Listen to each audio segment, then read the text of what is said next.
Unibheka awuhlanza sosibonga imali ayisokwazi isiphupho. Angidli nje ngishiye. Ngidla ngigqibe ngini.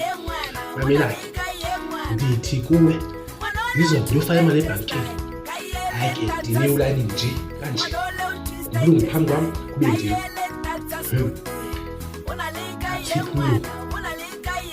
Uma nimvanga ukabi.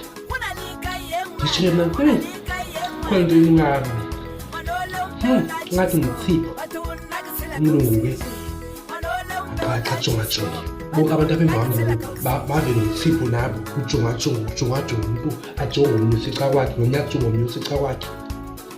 Hhayi-ke umlungu ngoku aphinde futhi okwesibili uyathipha asuze futhi hhayi-ke aphinde futhi kujonga futhi nje yakusola mina mlungu yakusola.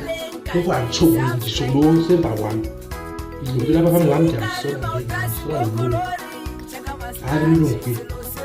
Maybe it's our shoes, it's our manager isihlangu, maybe it's our shoes. Yena mlungu. When do you think you ubumbu qhathaba? Kuba isiphupho sakho. Ba amaqiniso.